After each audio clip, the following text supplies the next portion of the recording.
You're listening to A Pint of Conspiracy, Please podcast.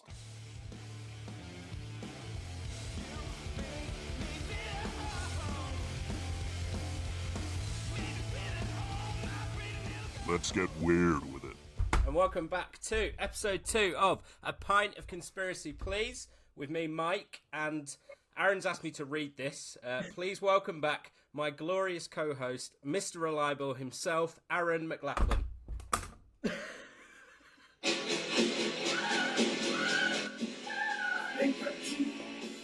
I know I'm safe.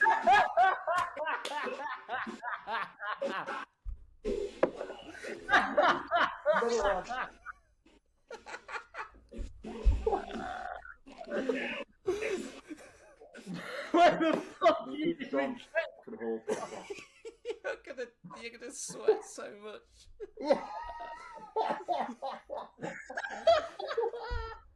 Right. Today we're going to be talking about MK Ultra.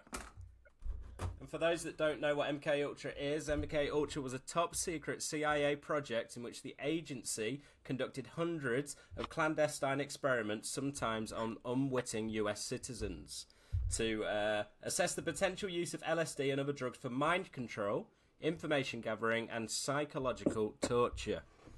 Sounds delicious. Sounds absolutely fam dizzy dozy. Let's get into it.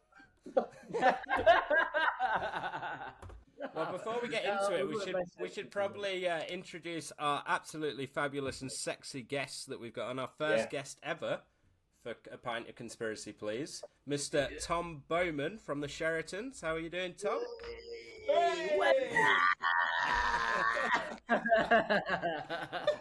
We've been rehearsing that all day. You're wearing your best shirt and you're looking great.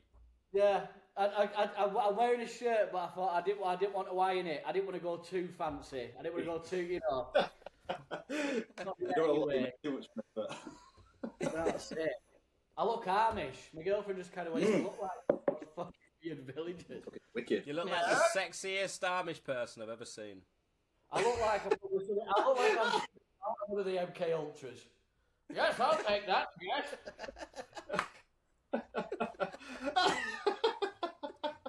Oh, fuck, I'm doing that. Whatever it is, keep doing it. This is going to be fun. Right, so. What we know, the CIA was experimenting with LSD, believing that it could be used and harnessed as a brainwashing and torture weapon. MK Ultra. Bollocks. It's all bollocks. Bollocks. Yeah. I think. It's all bollocks. You can't torture people on LSD, trust me. There's no torture involved in LSD. Just drooling. Absolutely not. It's fantastic. Pure electricity. Like a lightning bolt to the stick. No torture. Bollocks. What if you took too much? There's no such thing. Just ride the wave, man. Ride the wave. I watched the MK Ultra, there's just a lot of people that couldn't hack it. That's what it is. They wanted something to cover it up with. Yeah. They couldn't hack it. Had to go home early. I once smoked weed but with place in LSD, and I swore, and it was me and a friend, and we swore. You know that watch Star Wars, Mike, and I've told you this before, but what's his name? That one with long tongue, with fucking Jar Jar Binks. Jar Jar Binks. Jar Jar. And we thought we saw Jar Jar Binks in his window, right? And it was like, it wasn't even funny because he looked proper fucking pissed off, and he were like talking to someone like from the side profile, and he was like going like yeah, and they'd look at me and go. Disappointing look, and this went on for about 6 hours, and we were like, "Oh fuck!" And then when we woke up in the morning sober, it was just a farce.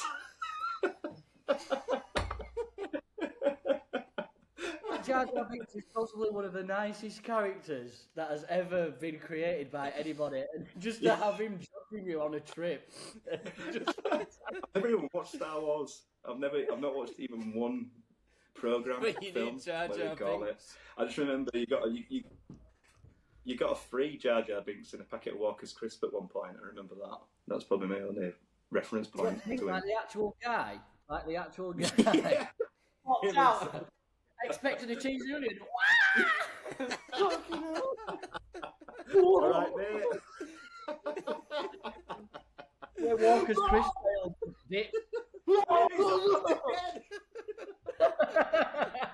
Just don't open the packet, just keep going.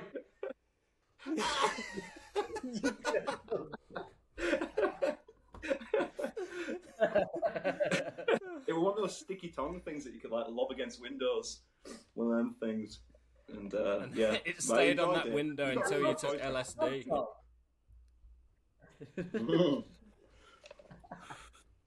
The 90s were fucking great. You got loads of good toys and crisps and cereals and stuff. What do you get now? Fucking Yeah, you don't get them anymore. nothing. No, you don't. Elf You don't advice. get- You just get fat shamed. You just get fat shamed. Yeah. Stop eating sugar. Yeah. Sugar for breakfast. What do you want, you fat bastard? You fat You fat fuck. Not have too much of me, you fat boy. Yo.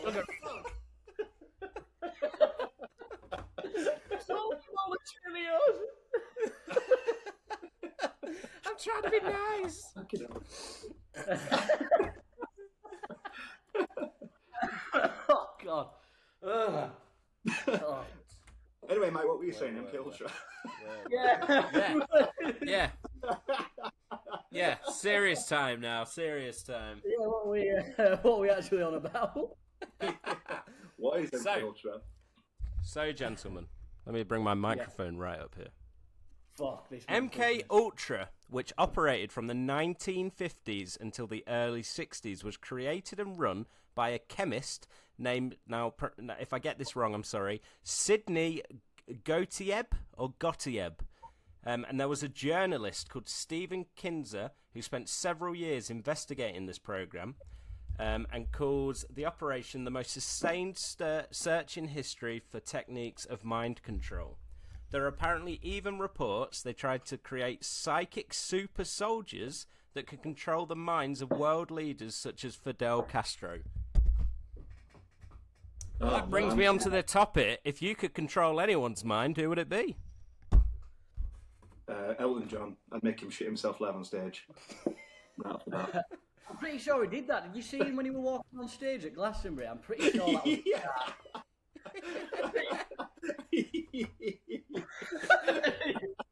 You can't see the emotion in his eyes because of the sunglasses, but there was definitely a shark involved. They were like a 76-year-old never going for a gyro, didn't they? Yeah, I remember. Yeah. Oh, Jesus. I think I'd probably do Vanessa Phelps. Yeah. And then I'd mind control someone else. I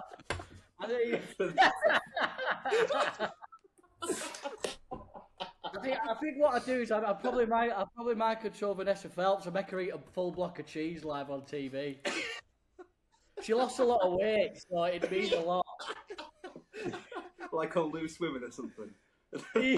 Yeah, just all of a sudden, full on road on you, like, Going absolutely right in berserk front of everyone. Lady Dam. Yeah, she's like ladylike, and then all of a sudden, just a big block of fucking. I'm fucking crying. I think that'd be great. She lost so much weight, and then she just puts it all back on in one. Like, here's the Harry in the green room, watching in disbelief. How are we supposed to follow this? But when you were reading out that that blurb, Mike, I thought when you said psychic soldiers, I thought you were going to say psychic soup. Or psychic super soldiers, that's what you said, didn't you? I thought you were going to say psychic soup. And I'm like, oh, what would he feed them? Psychic soup. That sounds like a flavour I could get into. That's like a really... Well, the soup of the days are... Psychic soup. Fucking hell. There was a movie about that, actually. There was a movie about it. The Men Who Yeah, I wanna Stare watch it. at Goats. Yeah, Not yeah, about yeah. Psychic Oh, no. soup. Who did it have in? Was it George Clooney? Yeah, it's Yeah. a Coen Brothers film, I've seen it. George Yeah. Clooney, did it have... who else did it have in it? Fuck. I can't remember his name. He smokes weed a lot. I could be Woody totally Harrelson. wrong. Is it Woody Harrelson? No. I No. put no marker. Let me have a look. He were in Ghostbusters. Oh, So that was such a good burp. That was such a good burp. Literally, the whole thing I've been wanting to burp and I've been covering it up really politely. Don't. I'll just let it out here. Everything This is a goes- safe space. everything goes- oh, it is.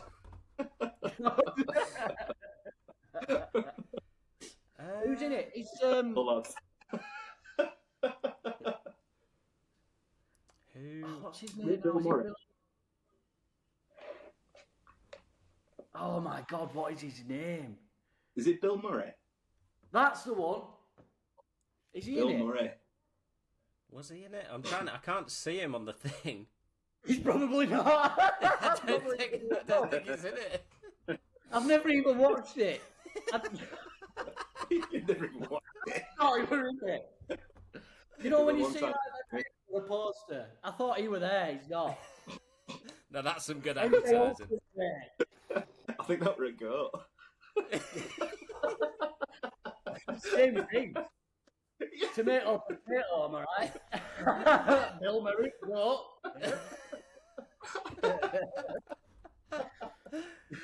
Ghostbusters would have been a hell of a lot more interesting. Yeah, well, Are we gonna zap it? Ghostbusters scared the shit out of me as a kid. You know, what's Is his it? name? What was his name? Is it the slime? The green thing? the green Is it one, slime? Slimer. Slime, Yeah. yeah. Scared me Can you as just a kid, that. ejaculate on everyone? Pretty much, yeah. We've already gotten into Ghost Cum. We've already gotten into Ghost Cum from the first episode again. Yeah. Absolutely. called? Spinning.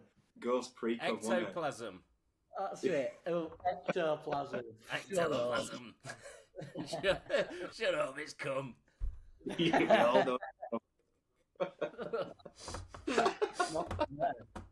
So I'm fairly certain, not Ghostbusters, but The Man Who Stared at Ghosts was based on MK Ultra. I'm fairly certain. I read this was one of the 2 facts that I actually read about MK Ultras before I came on 5 minutes ago. And Stranger Things is loosely also based on this MK Ultra. I never thought about that, Cossie. Yeah, Take that. with the secret underground laboratory. Yeah. Yeah, because I think they tried doing it on 3 different kinds of people. One of them kids, the other one were fucking psychos. Actually, some of them were soldiers, and then some random members of the public. But how did they get them? How did That's they get the them? thing. That's it. They just I bag read 'em up. this 5 minutes before I joined. I read this. They did it to innocent people, way too many to count, and they did. Do you know when you see publicly advertised like research programs, so you can sign up, they'll give you money if you get tested on like a guinea pig. Oh right, yeah. So people were going in and thinking it was just like a medical kind of trial or whatever, and then would get subdued in a chair and just pumped full of LSD, and they'd try and brainwash you and tell you to kill Fidel Castro. So it's a bit of a different experience. What Imagine being... fucking weekend that is! Wow! Kill Fidel Castro! Okay, alright! I thought you were getting rid of my cold. Yeah. What about COVID? What about COVID? I'm not getting my bubble pork! What's going on? Apparently, they did- Oh, sorry. go on. Sorry. No, you. No, I'm going to say apparently they did it in brothels as well. So they'd Brothels. low men. Yeah. They'd low men, and then the woman of the night would give the man LSD, and then there'd be like a 2-way mirror with like scientists behind it to see what would go on, and to see what the effects would be. And then they did it at like concerts and stuff, like gigs. Yeah, it's mad. And then there was that thing, as I said, they were like a hospital in Canada, and people were going in just like there were one guy who like had this sort of like a temple pain that he had, but they said it was psychosomatic, but it wasn't. It was like a chronic pain that he had. Brought him, and he was like 27, like fit as a fucking fiddle, and they did like pumped him with LSD, did like electroshock therapy on him, and they played like a loop tape to him, like, and they put him in like 30-day comas with a loop tape, just telling him that his family hated him, like saying your mum hates you, your mum hates you, your mum hates you, like over and over again, and then they bring him out of the coma, see how he was, and if he started recognition of his family, they straight back in again. Yeah, he like fucked people over big time. Yeah, it's mad. It's fucking mad. So that'd definitely get rid of his headache, wouldn't it? Absolutely. Absolutely. Oh, I've got a bit of an headache. Oh, I hate my family. Kill Fidel Castro. My mum hates me, but this is good. Woo! This is fantastic. Where do I sign up? Can I have more? I've got a migraine. I don't have any more, but I hate my mum.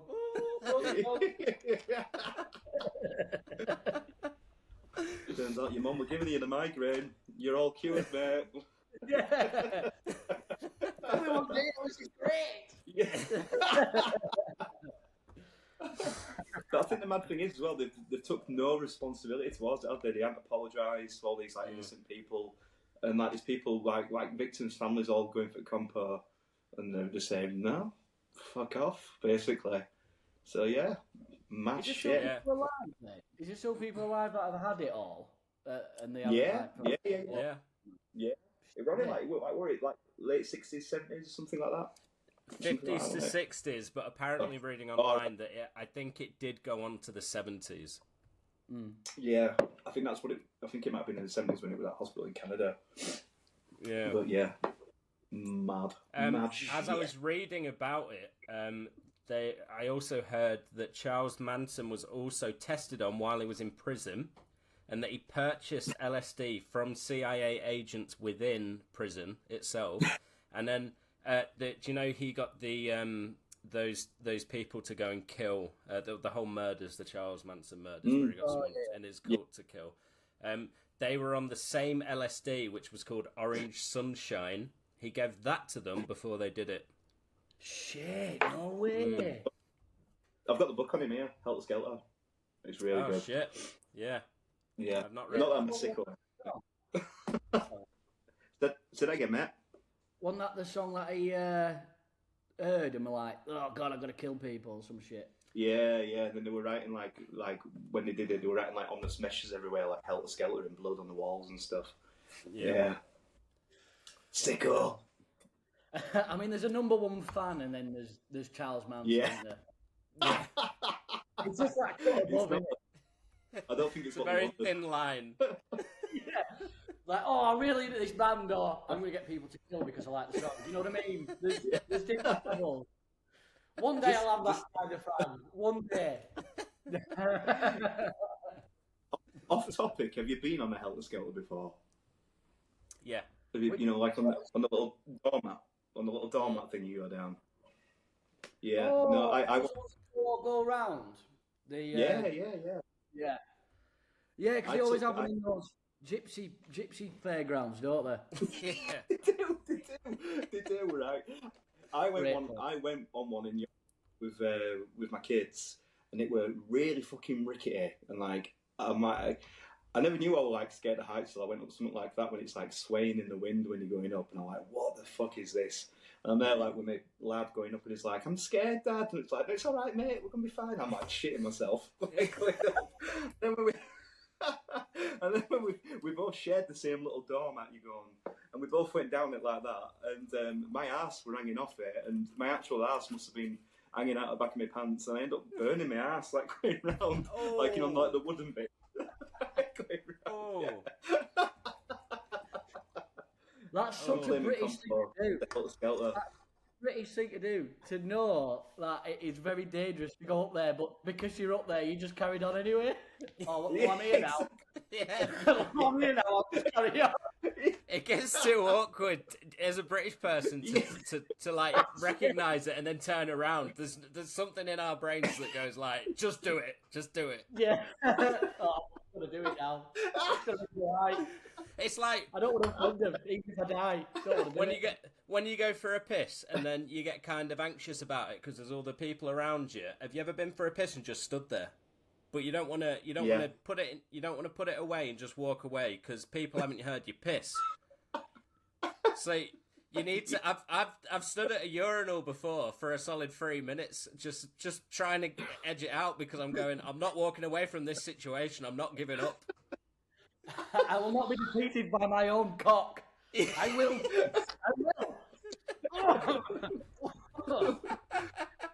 You get mad though, don't you? Yeah, fucking come out. You're not scared. Don't throw me up. They're looking at me. They're looking at me.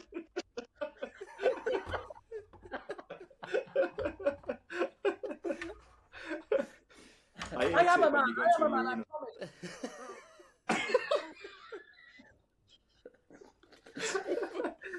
I hate it when you go into a urinal though, and you get like, even though it's like all free, you get that fucking weird guy, usually about 60 up, and he stands right next to you.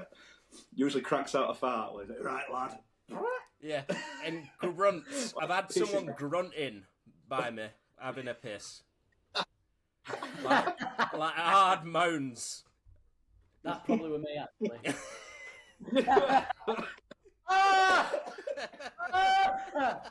This helps me channel the urine. Just right up next to you, so your ears there.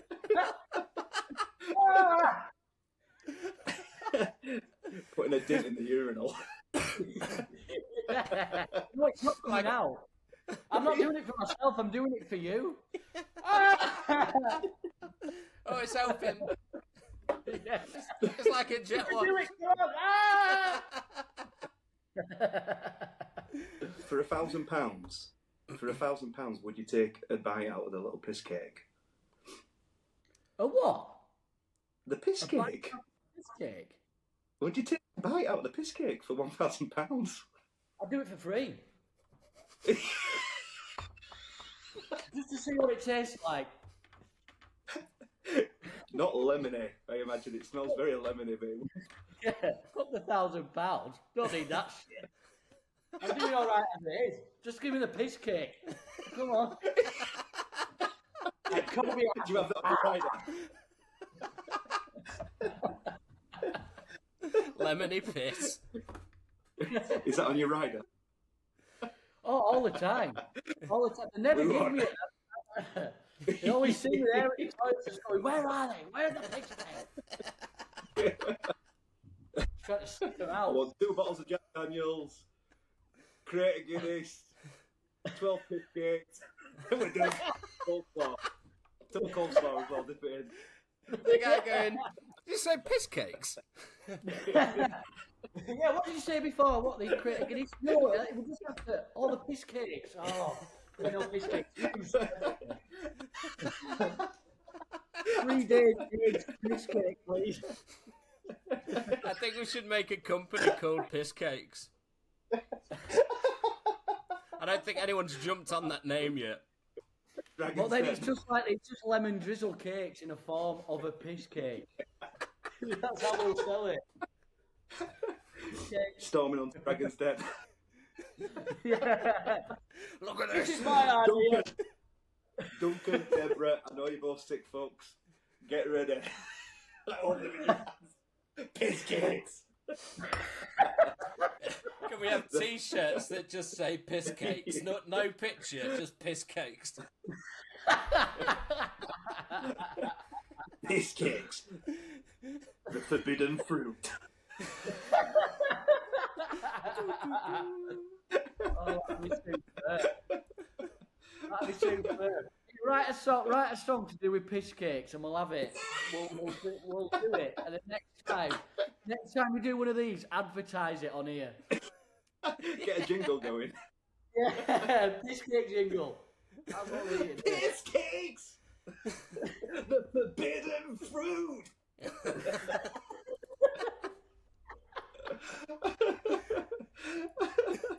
Oh god. That was a brilliant tangent. I enjoyed that very much. Yeah, that were good. That's why we're here. That's why we're here, baby. We've got to listen to these tangents. The world needs to know about piss cakes. No one gives a fuck about MK Ultra. People are here for piss cakes. Yeah, no That one was knew in the about past. The past is in the past. The piss cakes. The piss cakes the future. The current and the future. Yes. No. Oh God. Mike. So if piss cakes exist, do shit cakes exist? Yeah, Certainly. I've produced at least 3 in my lifetime. At least 3. You know when it's funny but still a bit thick, and then it kind of cakes itself on the top, and it just looks like a cake, a shit cake. Like shit in an out-of-date malt loaf.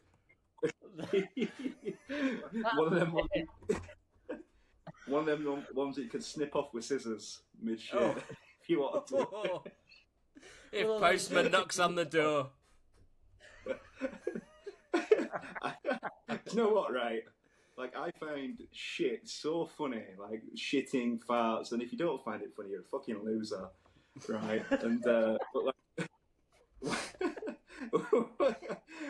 I don't know why I'm bringing this up, right? I'm just really good. Here we go. Shit led me here. So when I were about 15, me and a couple of friends, we had like a disposable barbecue, like the shitty £3 things that you light up, and we had one going in park, drinking an enormous amount of what do you call frosty mix, the cider? Is it frosty jacks? Frosty mix. Frosty mix. So there we were. That's like the Audi version. Old guy selling him that outside when he likes some frosty meat. Just a jar of his own piss. Yeah. So there we were. Hot frothy ejaculate topping. Knocking back the mix. Disposable barbecue. And I don't know why we thought it was a good idea, but we spatchcocked a full whole chicken and slammed it on top of the disposable barbecue. And if you know anything about disposable barbecues, you know you might as well be cooking on a radiator. Shit, aren't they? And I think in his 15-year-old head, we were like, I don't know, 10 minutes each side, get a bit of a sear on it. And then we went to town on this chicken and we fucking ate it, right?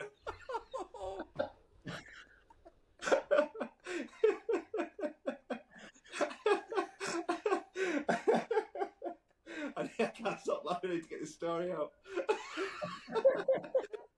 So, an hour passes by, and my stomach is obviously like, what have you done? I said to the guys, I need to shit, really badly.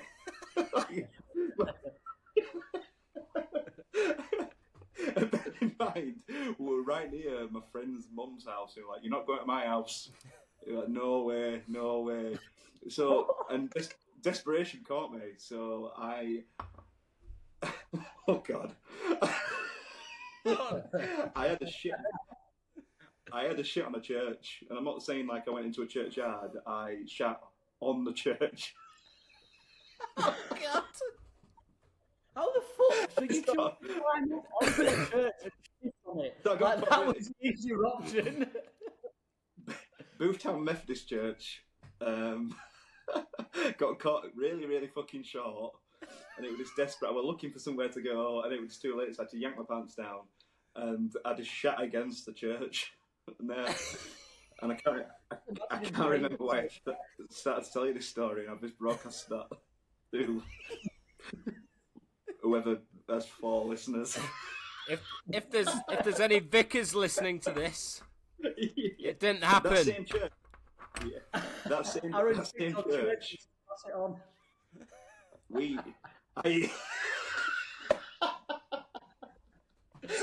I'd like to see that graffitied on the church where I did it. Like a blue plaque that we get. Historic mill. I'm not going to mention any names this time because I did that last time. But that same church, me and my friends used to fucking terrorise that church. And when they used to do the mass, like the Sunday mass, we'd dare each other to do random stuff, and it like escalated every time. You know, like knock a door, run. And then at one point, we threw my friend in a grit bin, like the grit bin what outside. We put him in the grit bin and like lobbed it through the door, and he kind of came out like, "Way!" Like legged it out.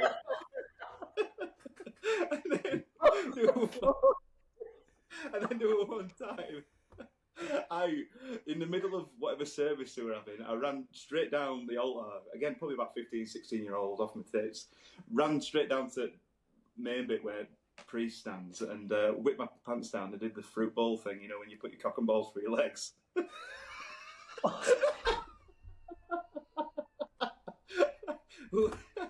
Proper little shits. Proper little shits. Was it one of those where the vicar at the back was going, yes. Happened. Party just getting started.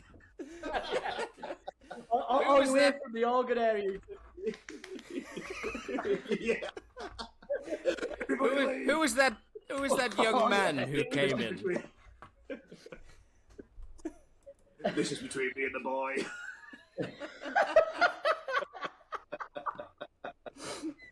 Said I get my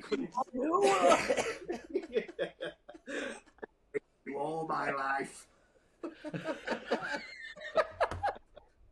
You are the chosen one, the Messiah. In all seriousness, though, when I did it, and I took my kicks and I was like legging it back through the door, so all my mates laughing their heads off. There were like old women like shouting at me when I was going down. They were going, "Devil incarnate, devil incarnate."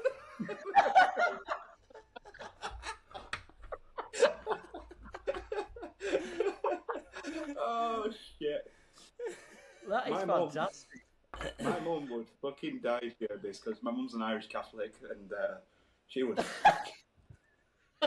If she knew about this, do you know what? Like the thing is, this isn't my only church story. Like my only weird church story. So, oh god, why do I say these things? So I grew up and there was a church right on the end of my street, and when I was a kid, this is younger, probably I don't know, between 8 and 10, should we say?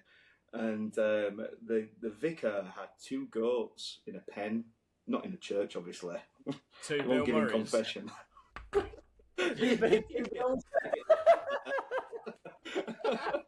So he had these goats in a pen, and like I am a massive animal lover, and so I go and see these goats all the time. I'm fucking besotted by these goats. They were great, but any kind of vegetation that I could find, like on the floor, I'd be feeding these goats like all the time. And like one time I went, and one of the goats had gone, and the other goat had like froth all around its mouth, like it was obviously poorly. And the priest or vicar or whoever came out, and I was like, "Oh, where's Billy? Where's the other goat?" And they're like, "Oh, he's dead. He's dead. Someone's poisoned him." And they were like, and it was just because I was feeding them random shit I could find, you know, like whatever I could find, I was pulling everything up. You killed the goat. And he basically, I've got a sweat on now talking about that. That's I feel really bad about that. That's a sentence by saying I'm a real animal lover, and then goes on to say he killed one. Yeah, no, and I really you know love what, animal. Tom? It gets worse, mate. That same church, right? Fuck off! Fuck off! That same church. A couple of years later, and there used to be where I live in Halifax, there used to be this like a sports shop, like fishing and all that kind of stuff. Called it Juicens, and they sold air rifles. So I used to stand outside Juicens like on a Saturday and like ask like older men when they were walking past, like, "Oh mate, you won't go in and buy us an air rifle, would you?" And this one time, this guy was like, "All right, yeah, I'll buy you one." And he bought me this air rifle, and he brought it out in a bin bag. They're like, "There you go, mate." And I was so fucking excited. I literally legged it home with his bin bag with his air rifle in.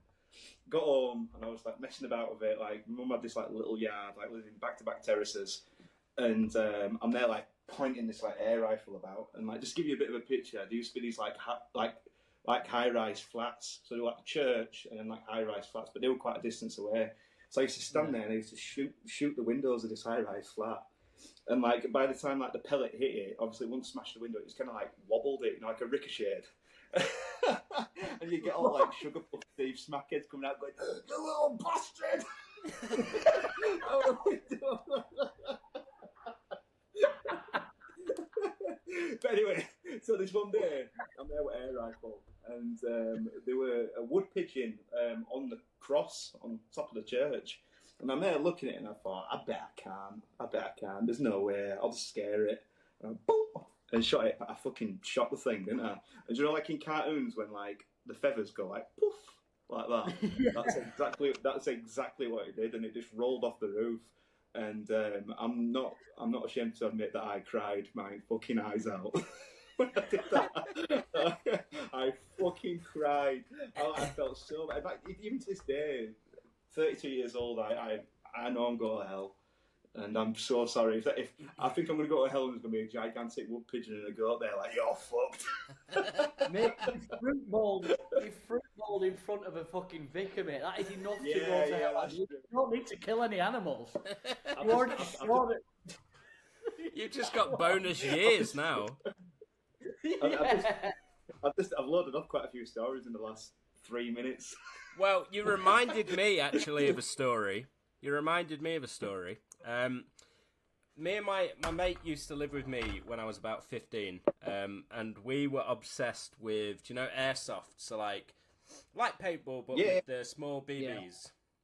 And I begged my mum to buy me an airsoft sniper rifle. It's all I wanted. Airsoft sniper rifle. I wanted to be gillied up in a forest. I wanted to be gillied up in a forest, fighting for my life, shooting BB pellets at other people.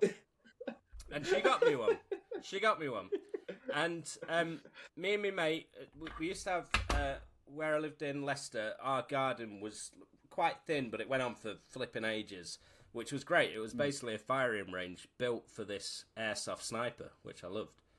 And my mate were leaning out the window, and we used to play a game where we had a ghillie suit. So someone would hide in a ghillie suit and try and make their way up the garden without being spotted. And obviously, if you got shot, then you've been spotted, and you swap. So we swapped the ghillie suit, and then someone else goes on. It was just pain and fun, right? And How then slowly did you have to walk? Really slow. Had like there were like bushes. There were like bushes on the like near the fence on the right hand side if you were looking down, and you could blend in perfectly. And if you moved slow enough, my tactic was just to slug it all the way up to the garage, and then sprint. Because if I make it to the house and I don't get shot, I've won, right? Anyway, I was on sniping duty. He's out there being a slug. I'm looking for him for ages. I can't spot him. And then I lean out the window, and on the neighbour's fence on the left-hand side, there's a pigeon. And I went, I shouldn't. But I was like, I mean, it's not going to die. It's an airsoft gun, isn't it? It's not powerful enough. It's not an air rifle. I can't kill that. So, aimed it up, shot, pellet hit it, bounced off, and I went, oh yeah, didn't kill it. Next second, flopped off. And I was just staring at the fence where the pigeon just flopped off. Literally no movement, it just died.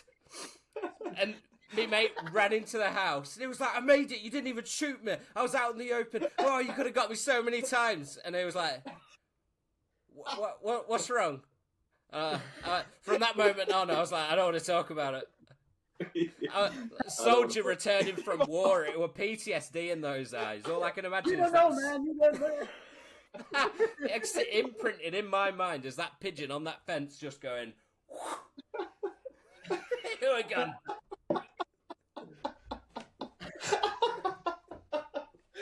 I've got an animal story that I've got. It doesn't involve shooting, But it involves something a little bit more, a little bit more actually quite loserish. To be fair, I was gardening with my mother. I was gardening with my mother. And, you know, like the big. I had a lot of friends as a child. You know, like the garden scissors, like the big shear things. Yeah. I was cutting and I was like, this bit of grass is really hard. So I'm proper going at it. Oh. And then I opened the grass and I was like, it's not cutting, I opened the grass and I'd chopped a frog's legs off and it was crying blood.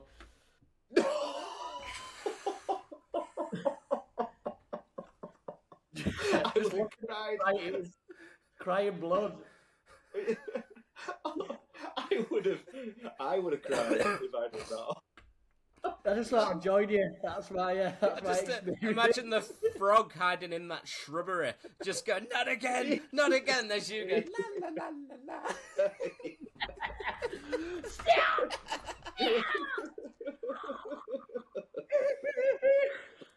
Cried blood. Oh, not again! Isn't it weird though? Like, do you know, like you were saying, like you wrote about the pigeon, Mike. You said like you like the intrusive thought thing. As a kid, I don't know like about you guys, but like so much that happened to me as a kid. But like I followed through with it a lot more as a kid. Like I said, like hence the wood pigeon, and you know, it's just I don't know about you guys, but yeah, I was terrible for that. No way, she win.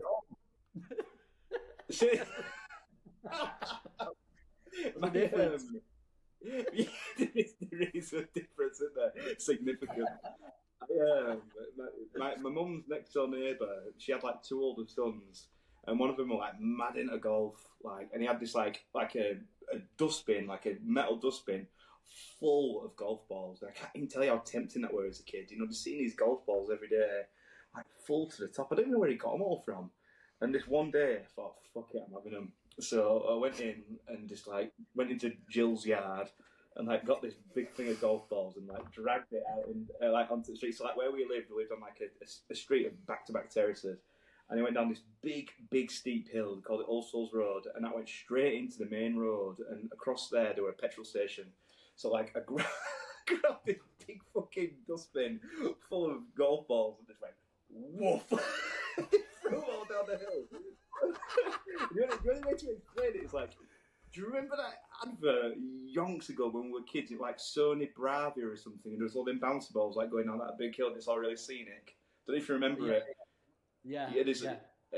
Anyway, well, that's pretty much it. So they like they first just went down, but then started bouncing and gaining momentum, and they were bouncing off all cars. They were all this flooding into the main road, and there were cars going like brr, brr, brr, I was this little kid at the top of the road going,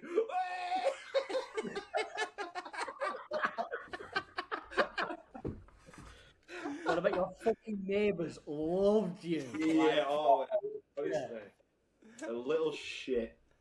Just like I don't know what you like. I know you were joking earlier, Tom, but I don't think I did have many friends when I was like young. I just kind of made my own fun. It sounds like you had a lot of fun. Yeah, I did.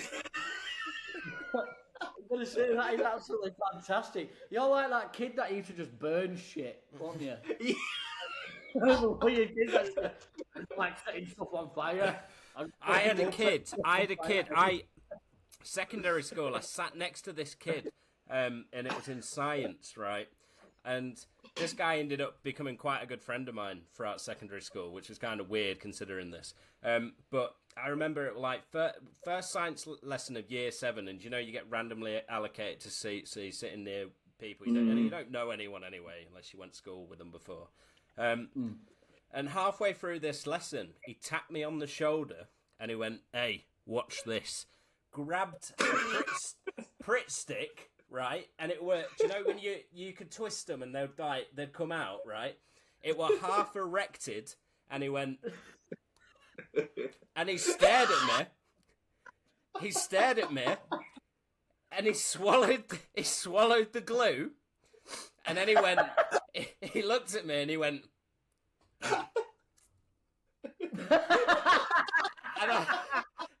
And I went, what am I supposed to do with that? How do you react to that? You're just eating glue. I was like, you all right? And he went, And he went, that's not the first time I've done that. You could tell. Judging by the technique, that went down without a problem. You really got to it, didn't you? Absolutely gobbled it. The pepperami. Yeah. Just remained eye contact with you the whole time. Slowly starts dying. Are you alright, mate? I'm fine. Uh-huh. Oh, shit.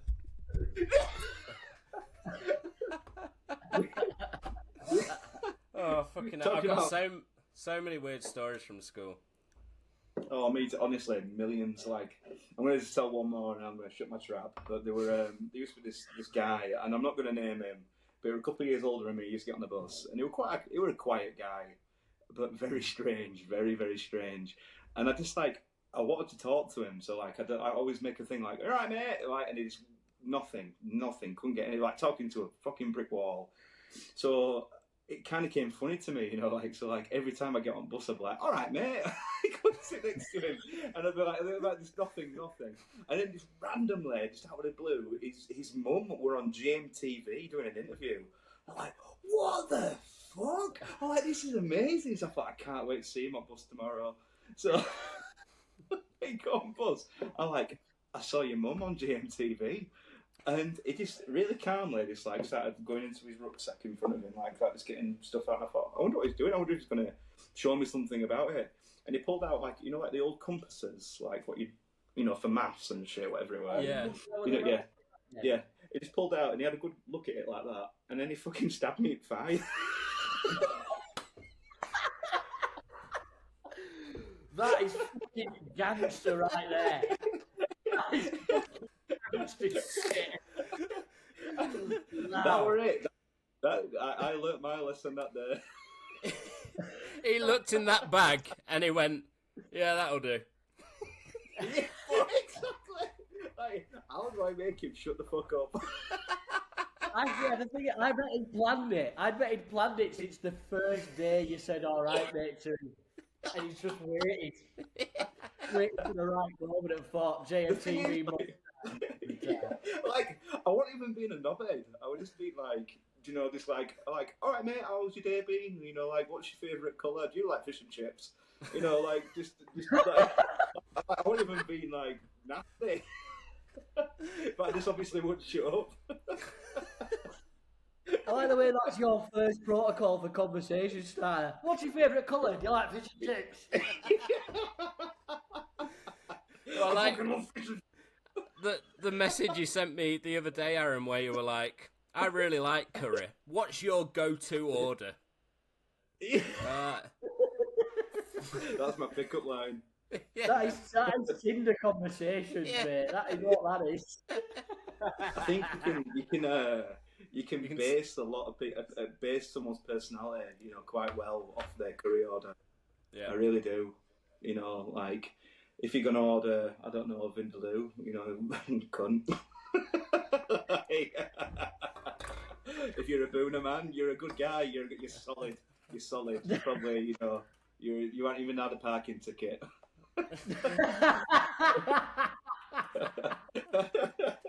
Karma. Psychopath. Don't ever look at me again.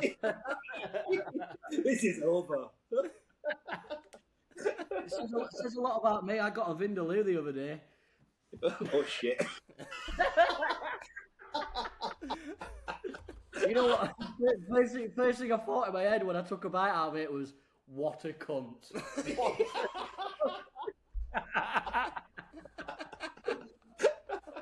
Instantly. Have you ever been out though, with people and they're doing their order? It's yeah, lamb vindaloo, but make it extra hot, extra spicy, please, mate. And you just think, fuck off. Just eat your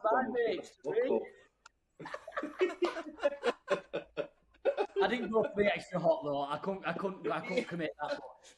I couldn't do that much. Just a little bit hot. I can eat spice, but when I eat it, I melt. I sweat a lot, right? But I've learnt my lesson now. But I've been in like we went to an Italian restaurant, one that we like, and they've got a pizza, and I forgot the name. It's it's so much stupid. Probably got like Diablo in it. It'll have Diablo in it. Yeah, something like that. And first time we went, I was like, fuck it, I'm having that. I can handle it. I'm going to have it. Ordered it. The waitress was like, are you sure? Are you sure you want it? And I went, why have you put it on your menu if you're warning people about eating it? Right? It can't be that bad. It can't be that bad. So then I remember I had a slice and I was thinking, it's all right, this actually. It's not too bad.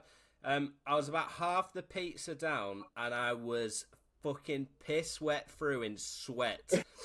And we'd just gone out. It were me and my other half and her parents, and it was like one of the first times that like we'd all been out together. And everyone kept looking at me over the table, and I was just fucking red, and I was sweating. And they were like, "Are you sure it's all right, Michael?" I'm like, "Yeah, it's fine. Yeah, it's fine. I can do it. It's fine. It's fine." You doing that, Michael? I blacked out. I'm just. Can you tell? Did you try and eat it quicker? I did, and then I realised that doggy bag was an option, and I was like, "Why have I eaten 3/4 of this pizza, knowing I can just take it back and say I'm full?" But there was a point in it. I knew it were bad when I went to the toilet and I was dabbing myself with paper towels, and I was looking in the mirror and I was like, "You're a fucking disgrace. It's just spice. It's just chilies. You stupid bastard." I'm absolutely pathetic when it comes to spice. Like, I like spicy food, don't get me wrong, but like, to a degree, and like, but like Ben, who's in my band, like, he makes his own hot sauces, and they're like, "Try this," and they're really nice, but they blow my fucking tits clean off every single time. And I just can't. I have to mix it with mayo. I'm not even joking. I'm surely there's a rule against that. Surely. You've got to cut it. There's an international law against mixing mayo with hot sauces. Yeah. And do you know what? He's a proper mad bastard. He's like, he goes to like wing challenges like in Leeds and stuff. Where they go through them all, like the degrees of heat, and he proper gets he's got a stiffy for it. I don't. There's liking spice, and then there's been a psychopath like Ben. I bet his arsehole just swollen, constantly swollen. Like the bottom of a balloon. Yeah. That poor fucking shitter as well. I bet he has to get a new one every month. To the point where B&Q are just like, "Yeah, no, don't worry, we've already got it packaged up for you, mate." "Do you want a toilet, please?" I've Do you think it's like... this week.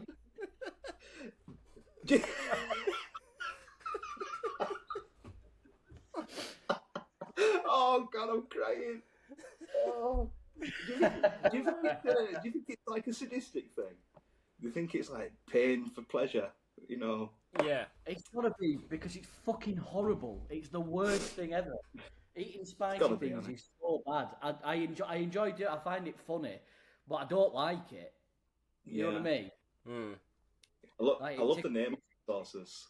When they're like devil's arsehole. Like Satan's cum. I love. They've all got really fucking. They've all got really funny names. Haven't they? Or have you just made it up? No, I'm just making it up. They probably are real though, aren't they? Yeah, they probably are. I'd definitely buy those. I always remember like a shitty one in like B&M, when hot sauces first came a thing, and that was called Ass Kicker.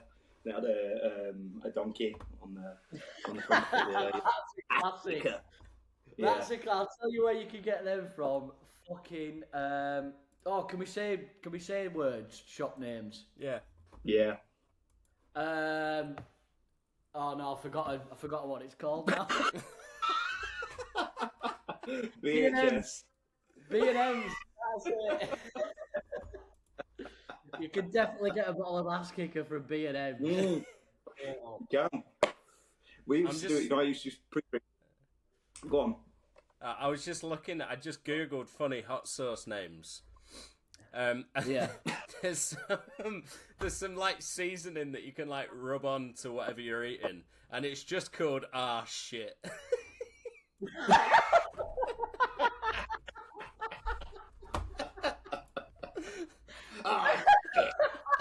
Shit. I bet he really had to think about that, didn't he? Like, oh, what do I do? I've got this really, really spicy rub. What do I... Ass. Shit! Yes! He's thinking about it today. There's another one called Brand New Arsehole. They're all going to be arse orientated, aren't they? Yeah. Every single one. That's what the mint and tea tree original shower sauce is for, really, isn't it? That gives you a brand new arsehole every time. Yeah. That's the shit kind of burnt an inch off my dick. Yeah. So fat. Yeah. That is literally a fact. Even the Audi special or the Lidl special version of that has got a kick. Wakes you up in the morning in the shower. I agree. I quite like it. I don't know what it says about me. Fuck that. What is wrong with you? Remember, my mum used to put Dettol, you know, Dettol. You should put Dettol in his baths as kid. You used to have Dettol baths. You know Dettol baths? Yeah. Did you? Yeah. What? I don't know where it came from, but as like growing up and your mum's obviously you can't make a bath yourself and your mum's making you a bath and you don't know what's in it and I remember the smell of it with the steam coming up and thinking, what have you put in this bath? And then I remember seeing the Dettol bottle. Did you know the old Dettol bottles? Yeah. The same thing she used to clean the fucking toilet with. Yeah. Clean the kids as well. And in my mind, I'm like, she's trying to kill me. No, it's because you're covered in shit. It's because you was covered in shit at the time, that's why. It just won't get clean. You missed the point where you put yourself through a poo. Did you ever used to, when you were growing up, did you ever used to make potions in the bath? Did you ever just fucking rinse out whatever bottles there were in the bath and make like a little, I don't know what you did with it. Yes. Yeah, I used to drink a lot of it. I used to drink it.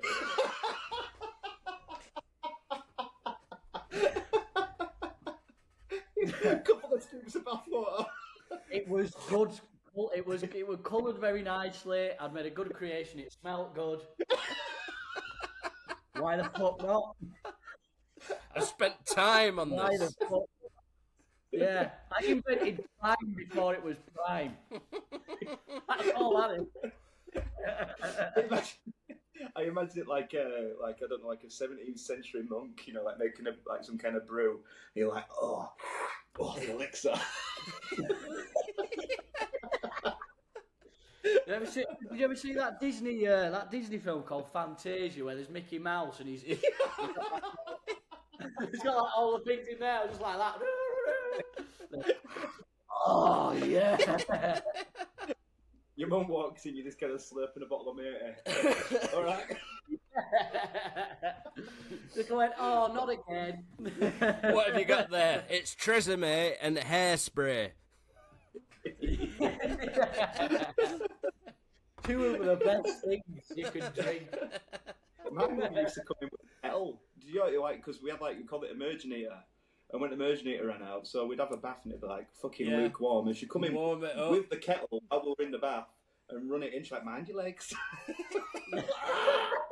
Never mind me legs, mind me fucking nads.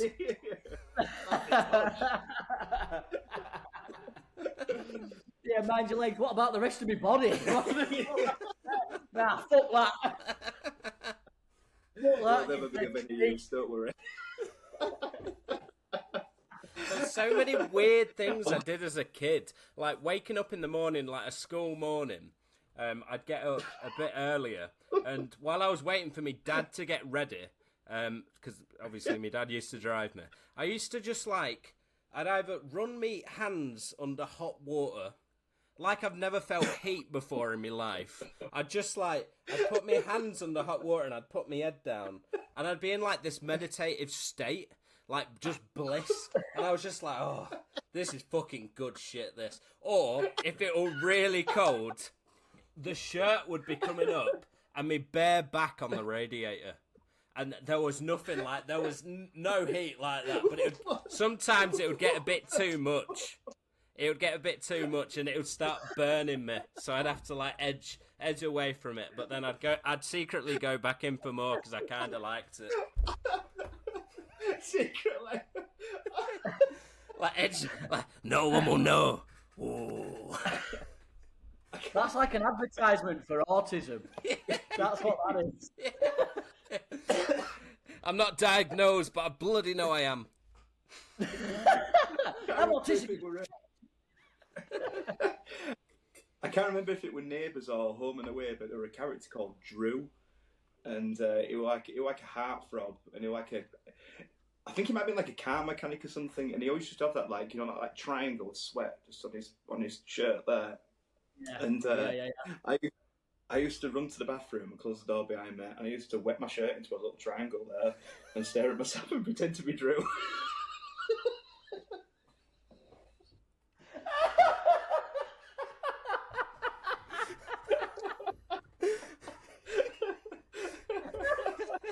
Did you look in the last week? Did you look in the mirror? Did you look in the mirror and you were like, fucking hell, that looks good. What me, I am something. I'd like pretend to have like a spanner in my hand, and I'm like stood looking at myself in the mirror. Oh, is he dead? Is he dead? Where's he gone? Aaron! Oh God. Am I here? Oh yeah, you cut out for a second. You're all good. Broke the internet for a bit. Kim Kardashian can do one. We've got Aaron. The execs from Company. Fuck the egg, am I right? Oh no. We've got through. Oh, hang on, he might have. You there? You good? I'm here, I think. Oh God. I'm absolutely crap. He'll come back. Oh. That's Neto connection, is that? Yeah, plus net. Hey, don't, I've got plus net, alright. Don't use this. That is the fucking good shit. honest broadband. That is good, honest broadband. Oh, whilst we're waiting, I'm just going to get a drink of water. Yeah, fine. I'm a bit parched. Alright.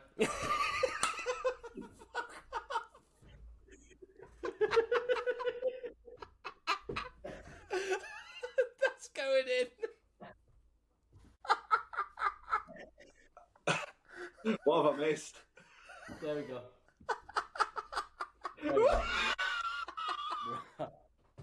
Oh, no.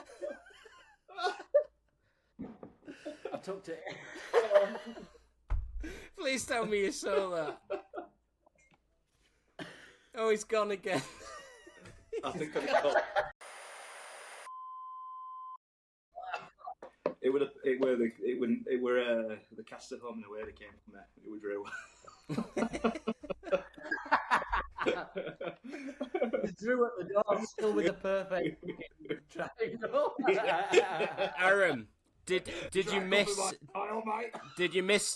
miss Tom standing up? I think I just caught the last bit of it, but do it again. Well, I'll show you my outfit. I've even tucked it in just so I'm still pretty smart. I'll show you from behind.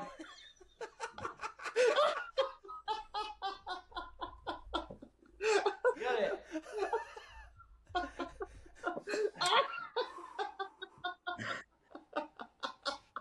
I missed out doing it on COVID, so I thought I'd try it tonight. Smart on the top. Just your casuals on your bottom. Oh, fucking hell. Sexy You're also missing Tom's pickle review going on now. Tom's made and brined his own pickles. Have you actually? Oh, fucking hell, nice. Oh, mate. When I saw your Instagram name, I thought it was just like a funny little thing. I didn't realise you were the pickle father. Well, it started off being so, but then I thought, because I've got the name, I might as well try pickles. I actually really like them. Fucking wicked, man. That's wicked. You're just going to follow your dreams. You should. Do you know? Like my band sells hot sauces merch. You should do the pickles. You should fucking pick. You should do it. Yeah. If you can design the thingies. Yeah, I'll fucking do it. Yeah. I'll draw you it. Fuck yeah. Yeah. We're definitely doing that. Well, I've got fireworks behind you. Oh, no. Perfect. Fuck yeah.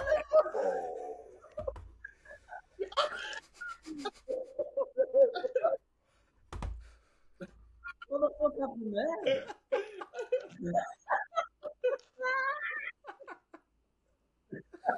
If you're not watching this podcast on video, you're missing out. You're missing out. I feel like I'm on like Jules Holland shooting on it. So, MK Ultras. Tom Bowman! Yeah.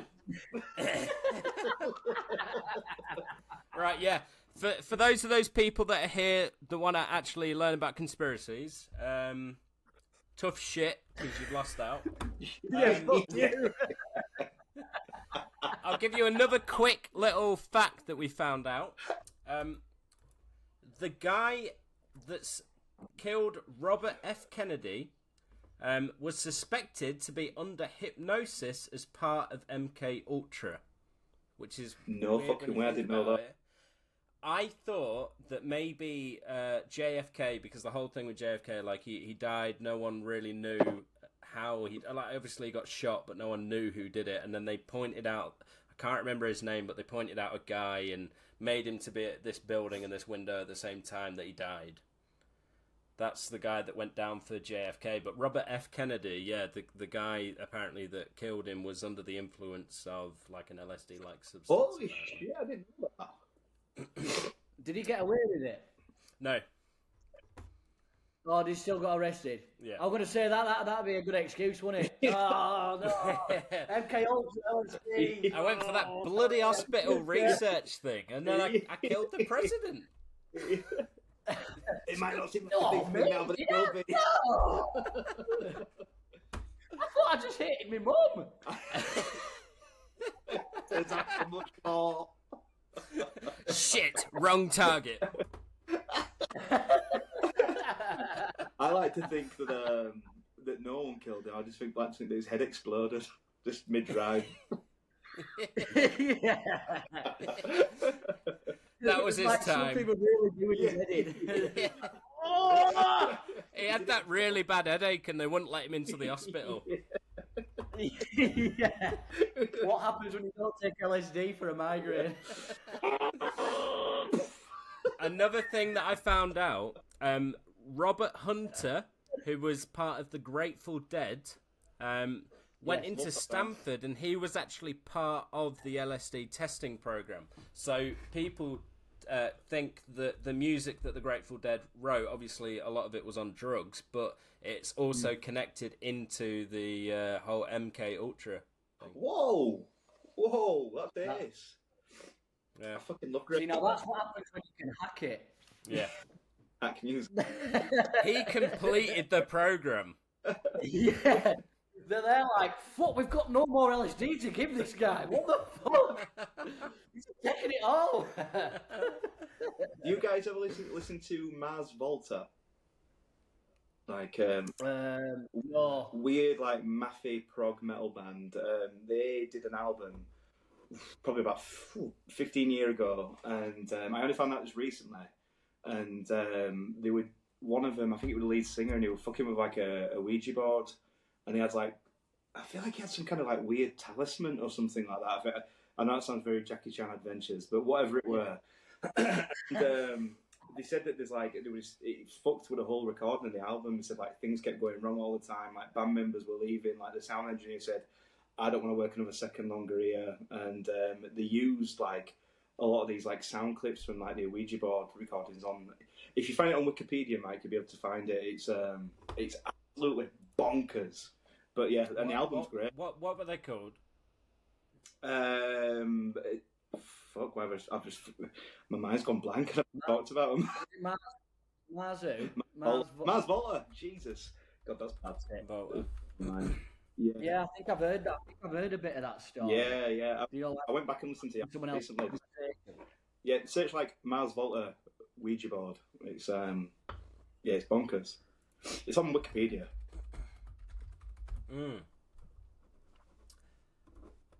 No, I've used a Ouija board. Have you really? Fuck that. No. I did.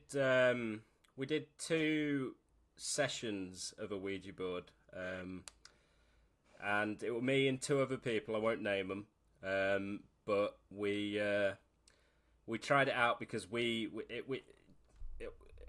can't remember how old I was. It maybe like 17 or 18, and we just thought it was like a joke and it would be funny. Everyone's drinking. Let's fucking whack out a Ouija board. So we got one. We made one because it apparently it doesn't actually matter if it's like a physical Ouija board or just you can draw like all the letters of the alphabet and then a yes and a no. Yeah. And we started using it, and I think we read up like a load of rules online, and you're supposed to ask like, is anybody here? And then you either get like a yes or a no, and then if it obviously moves, then you know someone's there, and then you can start asking them questions. But the weird thing that we found out with it was whenever we asked like, can you tell us your name? They would never give us a full name. They would only give us initials of names. And if you tried to press them on details, say like, we got your initials, but can we know your name? It would immediately slide to no, and then completely leave. Like it wouldn't move after that. But the sensation from like we all had like fingers on it, so it's hard. Not just like that. Fingers, so it was hard to move. And when I think we used a shot glass. When the shot glass started to move, it felt like it was pressing up a little bit against fingers, and it like slided across the board. Oh man! And I feel like that if someone in the group is purposely pushing it, you could feel, even if it's just fingers, you could feel some kind of indication of pressure from someone with the fingers on it, couldn't you? Yeah. So we asked loads of questions. We went through quite a few people, and I ended up speaking to. I think I told you about this, Aaron. I ended up speaking to one of my great. I think it was my great granddad. He was in World War One. He died in World War One. I asked him, like, are you related to anyone that's touching the Ouija board right now? And it went to yes. And then we said, can we know your initials? And the initials that I got back from that matched the initials where my brother did like a whole family tree thing. And he found out a load of like people, relatives and stuff. And the initials matched those of the same great-grandfather that we shared who died in World War One. And he said that... It was a long time ago, but he said, like, I think we asked, are you looking out for whoever it is in this group that's playing right now? And he put, yeah. And then we asked, who are you looking out for? And he put, like, MH, like Michael Hamp. No. From that point, I was like, I'm not fucking around with this anymore. And we made sure that after every spirit that we spoke to, you always have to say goodbye. That's like a massive rule in Ouija. If you don't say goodbye, almost imagine it like as a portal that stays open. So if you don't say goodbye, it stays open. Apparently, that's the rules that we read up on. So after like any doors can come in and out. Yeah.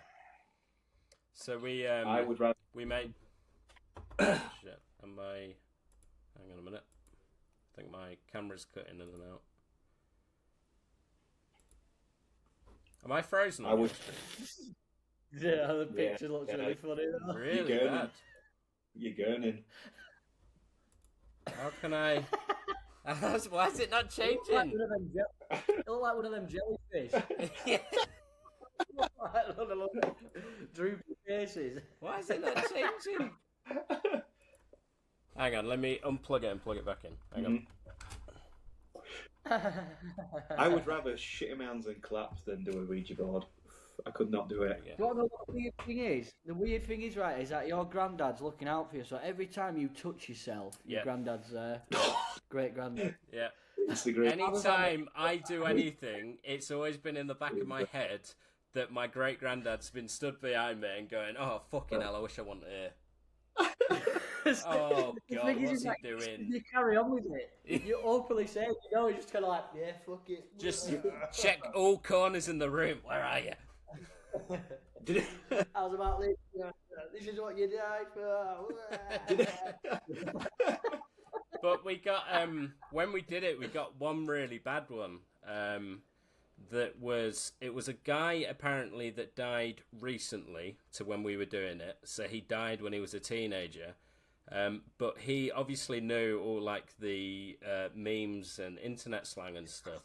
So he was putting stuff that you'd see on like a YouTube video at that time where people comment just shit. Yeah. And then it started getting like a bit like it. I can't explain it, but like the shot glass that we were holding onto started moving faster and more aggressively, almost like we didn't even have to touch it. And then it started not answering questions but saying whatever it wanted to, which is a bad sign. And then there was a dog in the house, and one of the questions that we asked, it just answered dog dead. And the radiator outside of the room that we were in fell off the wall. And we just kind of went like, fuck this, goodbye. Shut it down. And then went from there. But since then, I've been like, I'm never touching one again. Genuinely got goosebumps. That's awful. That's awful. Yeah, it was horrible. You got trolled by a ghost. Yeah. A recent one. Like a 2009 ghost. Like yeah. L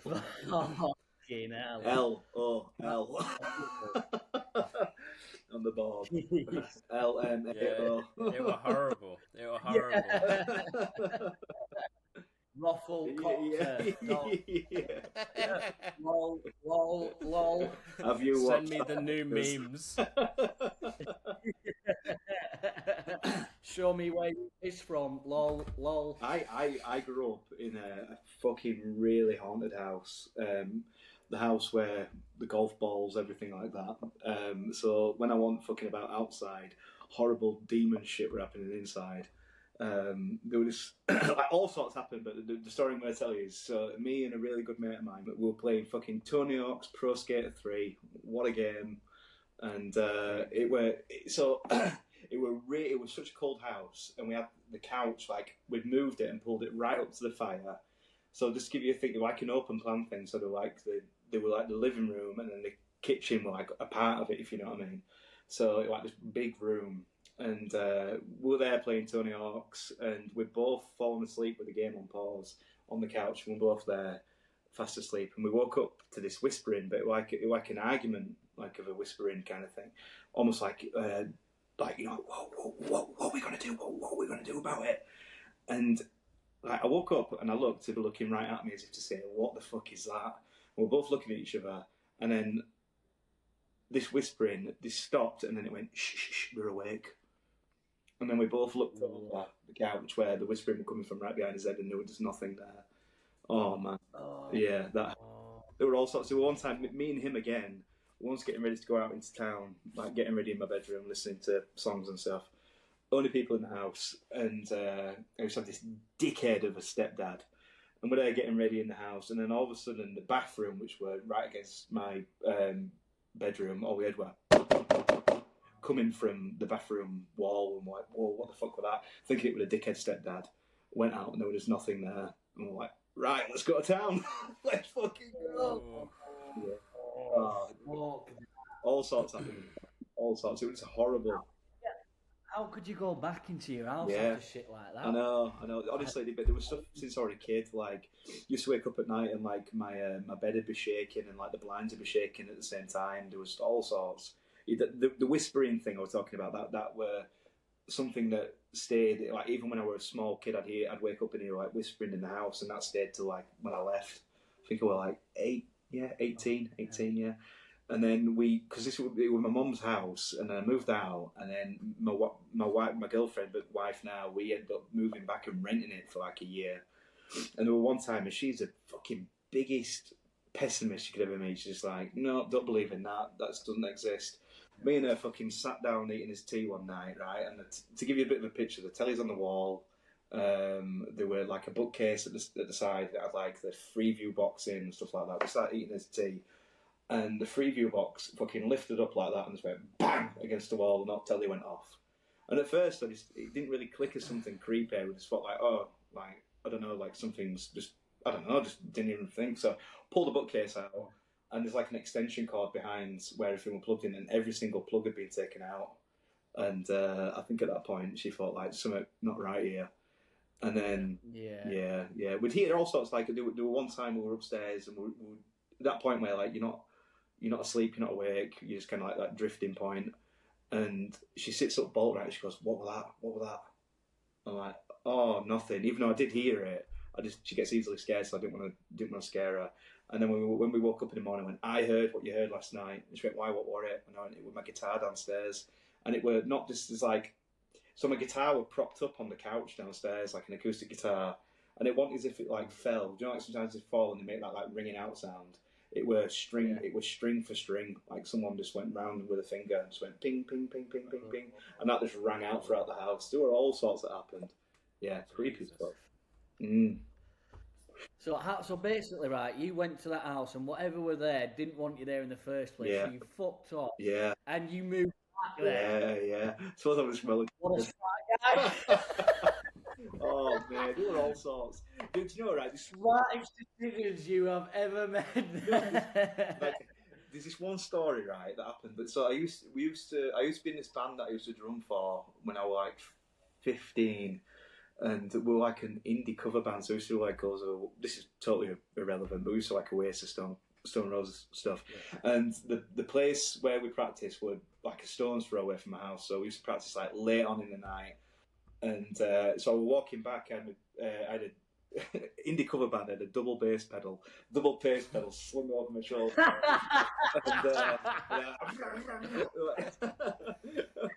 Let me do more. I said maybe. I had my bass pedal slung over my shoulder. I had my cymbals, and I'm walking onto my street. And at this time, we had a neighbour who just moved in next door, and I'd never seen him before. And I'm walking on the street, and before I knew it, there was this guy, like, I'm not joking, like, do you know, to the point where, like, he was breathing down my neck, and they were, like, right behind me. They scared the shit out of me, and I'm like, whoa. And, you know, this is going to sound so fucking weird, but do you know when, like, someone just doesn't look just right? There was something about him that was so fucking off. And as a kid, I don't think it was because I was scared or whatever, you know, just because I was only a kid. But and he just kept repeating the same thing all the time. Because what are you doing? What are you doing? Where are you going? Where do you live? What are you doing? Where are you going? Where you live? He just kept saying that on like almost like a loop thing, and I'm like, oh, I'm just going home. I just live here. And my mum, she were out. There were no one in the house, and she fucking never locked the door. And she took the one key that we had, and he's like right down my throat. I could literally feel his breath on my neck. He's like, where are you going? What are you doing? And I just legged it into the house. Like, I'm fucking going home. Like, fucking legged it in the house. Yeah. Shut the door, like, put the handle up, even though I had no key. And, like, scrambled in the drawers. And I found this, like, little shitty knife. And I stood at the door like that as a little 15-year-old shitting my pecs. Like that. And, yeah, and, like, after about, I don't know, a couple of minutes, I opened the door and they were gone. And I know it sounds strange, and it sounds it probably were just some fucking like drunk idiot on the street or something, but there's something about that that makes me think, because there was so much weird shit that happened in that house. It was something about him just didn't seem right. I was thinking, like, I wonder if it was something connected. Do you know there's something in your gut that tells you that something just wasn't right, and that were it. It was weird.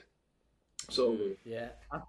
I'll tell you what that was. I don't think that was a I think that was a paedophile. I've got a feeling that's not supernatural. That's pedo, right? Oh no, honestly, as I said, it probably were, but I don't know. There's something about it what just makes me. I don't know. It was weird, very weird. There was so much stuff that happened in the house. One time I had this house party, and a good mate of mine, I were having a piss at the toilet, and he came behind me and tickled me, and like out of reaction, I went like, "Whoa, what the fuck are you doing?" And I elbowed his tooth out. And obviously, a gross part of the story, or did you just tell her that you're not your mate's teeth? no, it gets ghostly. So, and he proper fell out with me. He was like, "You're a dickhead, fuck you." And like the party had ended at this point. Like everybody went home. There were like three of us left. So like me and my good mate Fletcher I mentioned earlier, we were stopping upstairs in the attic, took the fucking huff, and he stopped downstairs in the living room. And then when I said this, we're a really cold house. Like we all used to gather in like blankets together to like keep warm because it was that fucking cold. So we were all like, "Oh, as if Mike's staying downstairs on his own." And then when woke up in the morning, and he went, "Who came downstairs last night?" I'm like, "Nobody. Nobody came downstairs. It was so good." He went, "They did, because someone came down and they sat on the couch opposite me and they were asking about my tooth. They were saying, 'How's your tooth, mate?' Like, oh, it would bad to do that." And yeah, no one came down that night. Yeah. No. So yeah, it were awful house. But still, probably that pedo. Say again. It was probably the paedophile. Don't worry, mate. I've got your back. How's your tooth? I've got your back. He had the key. I really love you. Your mates don't. I do. I love you. Man, I know what you're doing. Where you going?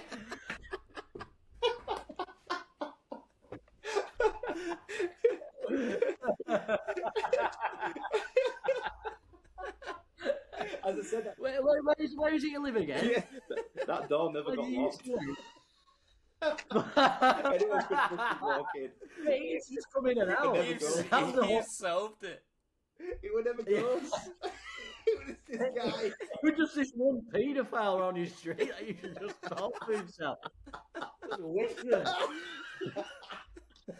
I tell you, it was that fucking vicar watching you when you went in. I'm gonna get this fucking dickhead back for killing fucking Bill Murray and shitting on my church. I'll take this fucker to freak ball in front of me. Where are you going? What are you doing? What's your name? What are you doing? Oh God, I'm absolutely crying. Oh, this fucking song, I can taste it. I'm gonna have to take it off. The thing is, though, it were really weird. Yeah, it were a really weird house, but we just had some fucking great house parties there. Oh, it was so good because my mum used to fuck off. She'd fuck off for ages. So like the house would smile like 15-year-old. I used to have this fake ID, so we used to go down to Netto and we'd buy like that like BA Deluxe, doing little stubbies. And we'd buy so much of that, and we'd just get absolutely rat ass. We'd probably have to drink about like 40 bottles to get drunk, but it was so good. And then what I called earlier, fucking Frosty Michaels. We used to have Frosty Michaels from fucking Frosty Mix, yeah. Frosty Mix, Frosty Mix, sorry, yeah. They bought it from the vicar. But yeah, we were fucking great. There was one time, right? My mum had scaffolding on the house. So like everybody was scaling the scaffolding and like climbing up through the bathroom window and then like just doing it over and over again. And I remember one of the neighbours came out and they were like, "Can you fucking back in, you set of bastards?" My mate we just climbed up the scaffolding, popped his head out this tiny little bathroom window, and do you remember? Did you watch Dennis the Menace, the cartoon? Yeah. The character called Sergeant Slipper. Well, she's like absolutely kidding us, like, "You fucking little dickheads, I'm gonna call fucking police." My mate pops his head out of this bathroom window and just goes, "Dennis?"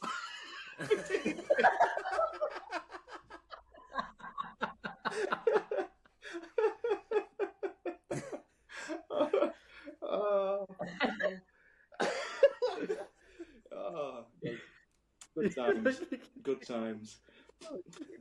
That guy I was telling you about one time at one of these house parties, we were eating pizza, and one of our mates threw like a slice of pizza at the other. Someone picked up the bowl of pot puree and fucking lobbed it over somebody, and then before it absolutely exploded into this big like food fight frenzy. Stripped, start bolt naked, and covered himself in Philadelphia from the fridge.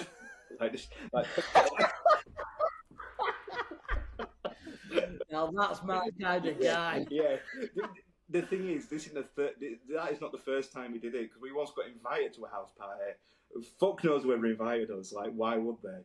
And he went missing for ages. And I'm like, where the fuck's gone? And I went upstairs, and there was a big queue to the toilet, and everyone's like banging on the door, like, fucking hurry up, fucking hurry up. And it turns out we were in there, and he'd stripped naked and covered himself in shower gels and whatever he could get his hands on, and they'd like put it all through his hair. And it was like one of them like knobs, on the door, and he couldn't turn it because he had so much shower gel on him, and he couldn't turn it. He were fucking, he's a fucking weird cunt, but I love him to death. He's so fucking funny. And he's really sensible now as well. He's like, and he's got this. I feel like I shouldn't talk about it, but he's got this really professional life now. I'm like, I know you. I fucking know you. I've seen the Philadelphia days. Yeah. I was there in the Philly era. I don't know. I'm wondering how much Philadelphia does it take to cover a man's body? Yeah, that's what I'm thinking in my head. I'll be honest with you. I think it was like a thin schmear. Like but he ran it through his hair and everywhere. Everywhere he could get it, he put it everywhere. Yeah, that's a bit like did you ever watch the Bronson movie with Tom Hardy? Yeah. He like covers himself in, what is it, like butter or baby oil or something? Yeah, when he's gonna Vaseline. Yeah. Is it Vaseline? Yeah, and then the guards come in and try and fight him, and he's just like slipping in and out of everyone. Honest to God, it was the same thing, because we couldn't get a hold of him. We couldn't get a grasp of him, because that's what we were doing. We were play fighting, and we couldn't get a hold of him. He knew what he was doing. Is that greased up deaf guy, Family Guy, wasn't it? Have you seen that? Exactly that. Like, I keep saying this, but the last story I'll tell. So we used to have these. It's a good one though. So we used to have these valley parties, right? And this is in the era when I had my fake ID. So we're as a kid, a keen joiner. So we used to have these things called valley parties, and it was just literally in the valley, a stream in a little village called North Arham, and knocked up like a bar, and he made this proper. It was really good. Went down to Netto's, bought all the fucking beer deluxe, all the little fucking shitty shots and everything like that, and we made a killing because we invited everybody from school. I remember we went to IT and we printed off loads of these flyers, for like Valley Party North Arham. I remember it like in a shitty American movie when they drop like the leaflets down the set of stairs like break time or whatever. That's exactly what we did, and fucking loads of people. Yeah, loads of people. So this say we're a Saturday. So me and down there on this Saturday prepping for the Valley Party, and I'm stocking up this little bar that's made up. And he made a tree swing and it even so there was this stream what went down into the valley. He'd capped it off like a beaver at one point, so he made like a little pool for people to get in. Yeah, fucking bonkers. And anyway, so he's other side and he's like sorting this. He's sorting this tree swing, and all of a sudden he goes, Aaron! And I look over, and he's bent over, spreading his ass cheeks. And he shit, and I don't even know where he got it from, but he shit on an oven tray. And I fucking God knows where he got it from, right? And he shit on this oven tray. And it was the funniest, do you know it's so funny that you genuinely collapse with laughter? And and he booted it down this valley, and it just kind of and fell into the stream and just went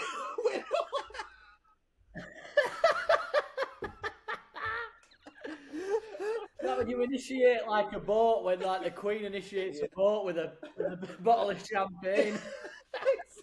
Exactly. Onwards. A shit out of a tray. Like, the thing is, like, you're gonna think I'm making these stories up, but one of those valley parties, Mountain Rescue had to come down because a lad went on that tree swing, fell off, and fell onto a bunch of rocks, and they thought he broke his back. And the police had to come down. Yeah. Fucking hell. Honestly, like the mad stories, but they were great. Oh, good times.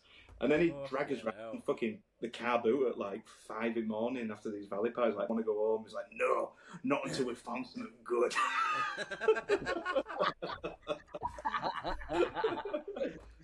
Well, that's actually a pretty fucking good idea to be fair. Oh man, I fucking love that guy.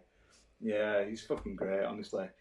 Yeah, I'm gonna stop telling weird stories now because I'm gonna get myself. I'm gonna lose all my friends. I'm gonna get cancelled. Well, I think I wish I had parties like that. All my parties were messaging on BBM and getting a fuckload of MCAT. That was pretty much on my party. And then we just walk or just get even more and more fucked for about 4 days straight. We didn't make any bars. We kind of went, has anyone got another tenner? Yeah. That's the difference in the ages there. Random flyers out in school, I just BBM and MCAT, mate. Fucking BBM. That was brilliant. Absolutely brilliant. Yeah, no, like, do you know, like, through my childhood, like, one of the people I'm just so glad I met because he was just so fucking weird. I remember the first time I ever slept at his house, and he had one of them pull-out couches in his conservatory, and then was what turned into a little bed. And we had this weird night that he wouldn't let us sleep, and he was making us go to this like wreck. And then we went into an allotment, and he wanted me to turn everyone's tap on in the allotment. It was like just like really weird. He wouldn't let me sleep. And then we eventually got home at like, I don't know, 6 in the morning, let's say. And he was like, okay, let's go to sleep now. We probably could do getting some sleep. And then so he waited for me to go to sleep. Like he sat and waited. He didn't go to sleep himself. He just waited like a praying mantis. And as soon as he knew I was going to sleep, he ran over and he put me back in the couch. You know, the pull-out couch. Like, just came over and just picked it all up and put me back in it. Because that is the type of guy you were. Yeah. There's too many stories I can tell about him. It's like, it sounds like an urban myth, but it's not. Like when he passed his test, we once at an house party together, and it was like probably like 4 o'clock in the morning. It's like, come on, let's get out of here. And we got in his Renault Clio, and we drove down the road, and there were like a graveyard down the road, and he mounted because there was no fence on the top of this. Is fucking hell, I don't know if I should be telling this. This is so bad. They were too late now. You've done it now. Strap yourself in. So there were no fence or anything. The graveyard was literally like, you know, graveyard, curb, main road. And mounted the curb, went to the graveyard, not near the grave. I must say this is not near the grave, it was a grass verge. And he did like handbrake turns and he tried to spell his name in the grass, like on his car, you know, like with the tyres. And then we went past the next day and saw it, and I think he managed like an M. And I was like, oh my God, have you done it? Like, he fucking tore up all the grass in his graveyard. Like, that is so bad. Was this the same church? Was this the same church as the other No. Oh no, this was another one. This is another one to terrorise. This is another one we decided to terrorise, yeah. Fucking wankers, man. Absolute wankers. We used to like, but I feel like we're almost taken hostage back a little bit. Yeah, like we used to do this thing, we called it the Milky, and so take us on the Milky, and we go around just nicking everyone's milk off the doorstep. So like, but we got to the point where we were following the milkman. So like we'd like be straight behind the milkman everywhere he went. And it like, but we did it for a certain reason, because if you ever got the orange juice, that like the golden prize, that like the, and it was such a rare. Yeah. So, but creme de- we got that into it. We found when the milkman, where his little dairy farm was, so we stole one of the milk crates. So everything that he was nicking, we were putting straight back into a crate again. And like this, I don't know what they were, like a 24 crate, 24. And like we had all this, we'd had a hard night on the milk here, and I had this full 24 crate of milk. And my mum used to work at the Nestle factory, and she worked nights. So I would come in at like 6 o'clock in the morning. My mum had just finished work, and I came in with this full crate of milk. And she's like, "Where the fuck did you get that from?" And I went, "We found it." And then we lived like little milky kings and queens for like a week, like rice pudding, really, like milk-based meals. Yeah. Were you following him going? Just went through the roof, didn't it? Yeah. Were you following him going? Where are you going? What are you doing? Where do you live? Yeah.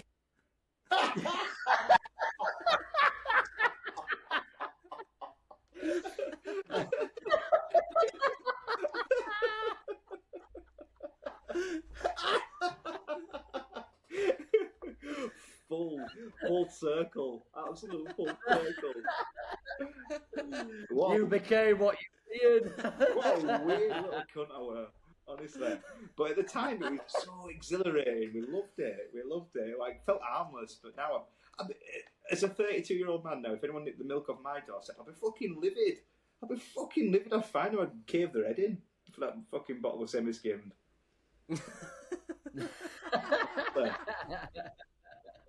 Yeah, no, just weird little guy. But fun though. Yeah. Anyway, I feel like I've got such a deep rabbit hole between me and my mate that you know nothing about. I'm so sorry. No, good. It's good. The thing is, I know, and he won't give a shit about me telling this. He'll be laughing his head off right now. Yeah. I'm speaking to him like to it's listen. Try to get a picture up. You need to show us a picture of this guy at some point because I want to see what he looks like. He's so professional. I bet he's like. He's so. the thing is, I've got so many stories. I'm trying my hardest not to go on tangents to tell them now, but there's so many. I'll save them for other times. But he's honestly like such a fucking weird guy. I just love him to pieces. Here's to you. Love the bomb up there. Let's finish this off with an MK Ultra fucking fisted. Let's do this. We are serious conspiracy boys. Hang on a minute.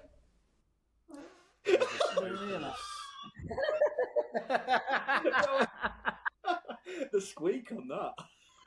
I was holding that in for the perfect moment, and that was it.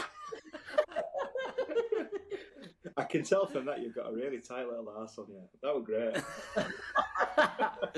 I'll show you it sometime. Don't worry. I'll show you it sometime. I can't wait.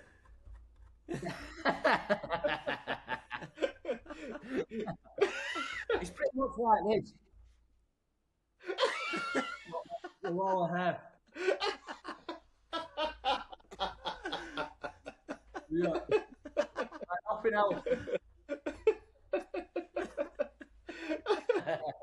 Like a pouting koi cat. There was that Illuminati all seeing eye going on there when you were like, Yeah.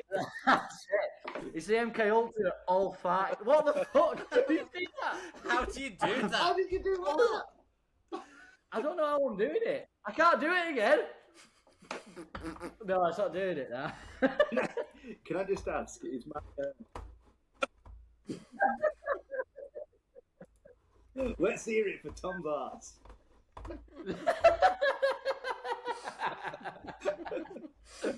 Oh, fucking hell. It's That really MK Ultra's special. what? Well, Let's hear I've about got these the CIA. things. Go on. Yeah, right. So, what we know is a load of people were taken in without the knowledge into an illegal experiment done by the CIA, funded by the CIA. YMCA. And anyone could have been forward into this. There was a sub-project of MK Ultra called Project MK Often, which was made by the chief. Yeah, no, it's a shit name, isn't it? It was made by the chief of the CIA to explore the world of black magic. Oh, nice.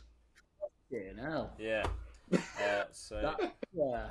if I put that in, hang on. Tom, I'd love to see you like on a board of CIA members, and they're all like, "Right, guys, it's called MK. We're called often, and this is about black magic." And you just pipe up, "Fucking hell!" Now that's fucking shit. Yeah. Where's the guy that made our shit? Where's the guy that made the our shit rub? Get in.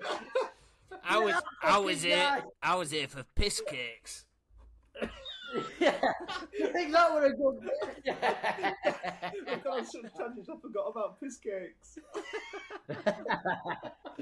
Just sat at the board meeting. Now look closely and see what my arsehole looks like.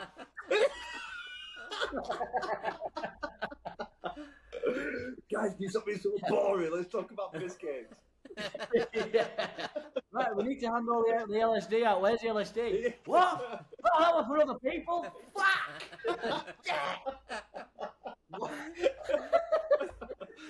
God, you're so boring. I'm going. You fucking shit. What are you trying to do with this amazing liquid? Fucking LSD. Ah. This better not be tea.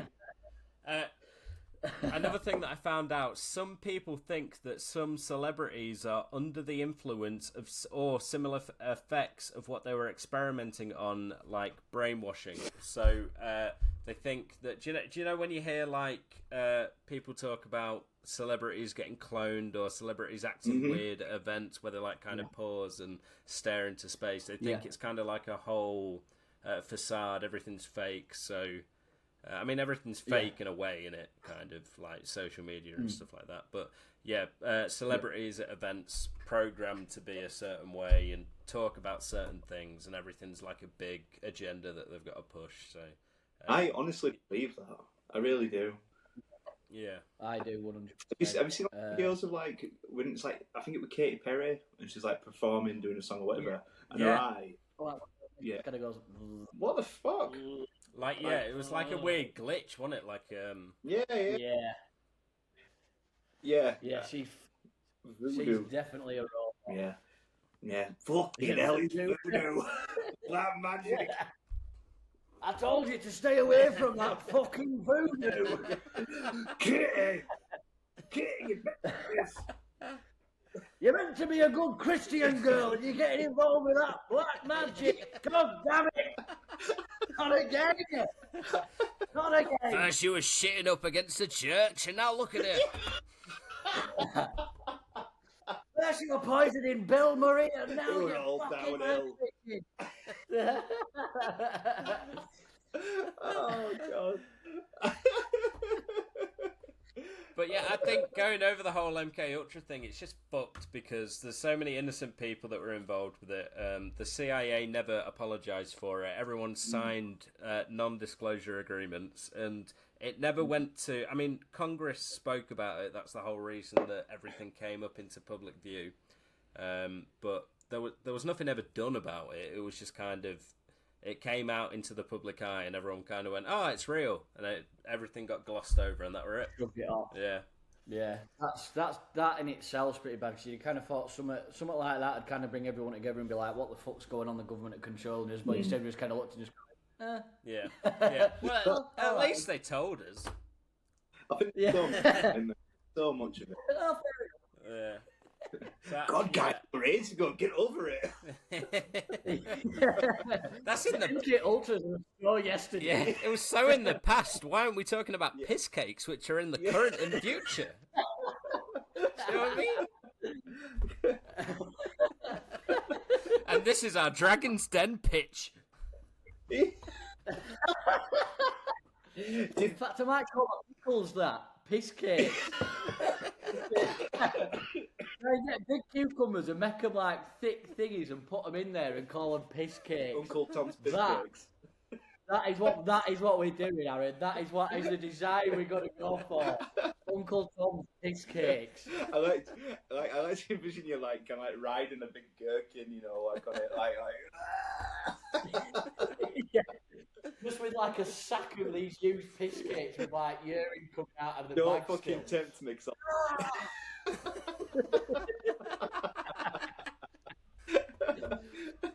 Oh, this is fantastic. Can the we need to do can the that. slogan be a piss cake for your pickle? Oh, fuck. Keep banging me on that.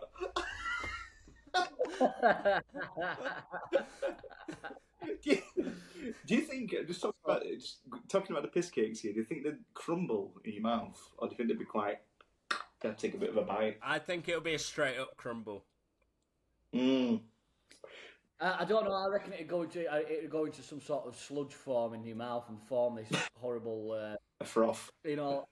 Yeah, You foam up like that goat. Nice pissy. Maybe that's what I fed it. Yeah. Maybe I fed it a piss cake. Oh, poor Bill. Poor Bill. I think at one point, just going back to that goat story, I think I took out one of my mum's. You remember that like Prince's like beef spread, and it came in a little blue jar like that. Do you remember that? Yeah. The Prince's. Yes. I think I took one of them on one time to feed the goat, and I was just like putting it through the fence, just letting it like. Eat the cow paste. At one point, did you look at it, and kind of go, "Oh, actually."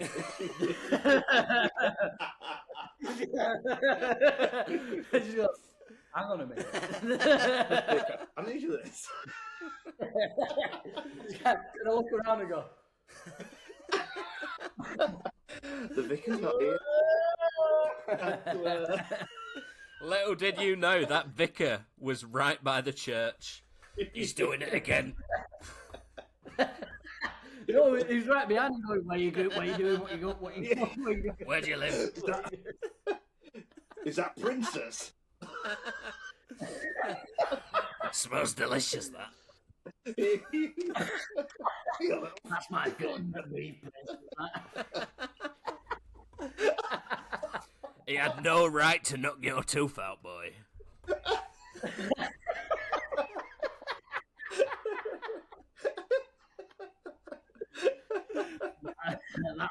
That's a fruit ball. That's the best fruit ball I've ever seen. This guy's real. I'm going to follow him home now. You two referencing all these things, I've just made me realise I've spoken too much. No, it's brilliant. It's brilliant. It's just all, like you said, it's all come full circle. It's all come full circle.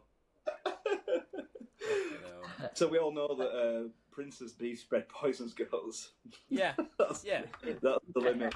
We all know that. So from this podcast, if you've been listening, you've learnt nothing about MK Ultra, but you know a shitload about Aaron. I'm going to sabotage Anna a bit, sorry.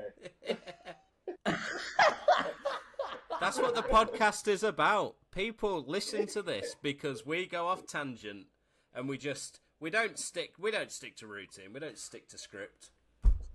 It's all real, baby. Exactly. It's all this guy. It's all real. I like that you just kind of get people in and kind of think that you're going to talk about something and then just don't at all. You're just big cock teasers, aren't you? Exactly, You're just big yeah. teasers.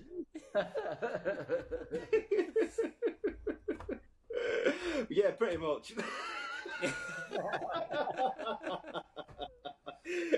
The thing is, like, I am a believer in a lot of things, you know, like I believe in ghosts, I believe in UFOs, I believe in Bigfoot, I believe in all that shit, but I think I'd rather just hear about weird stories. Yeah. It's more interesting hearing all the really disgusting shit. I think people will judge me less for my weird stories rather than hear me say, oh, you know, Bigfoot's real. You know, like, because then you sound insane, don't you? Wait a minute, sorry. Did you just say you sound talking about Bigfoot and you literally was just speaking about a guy shitting in a tray, picking it down a lake for fun? Yeah, the Bigfoot thing is definitely something that does. He's a normal guy. Yeah. We're all normal, Throwing man. golf balls in the petrol station. He's definitely all right, but when he talks about Bigfoot, now I'm out. What a fucking weirdo! What a weirdo! You conspiracy theorists. You fucking weirdos. Oh god. Right, well, we're nearly Is that under signal 2 the end? hours. Yeah, I think we're close to the end, so we'll probably stop recording here. But I hope you enjoyed it. I hope you enjoyed listening. And again, Tom Bowman, we loved having you on. Anytime, Jen. Anytime.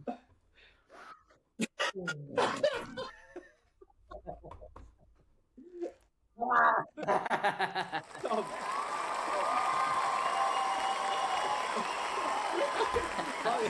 Balls. I say that, I listened to the Sheratons before till Mike told me about it, and honestly, I've been fucking listening to you all week.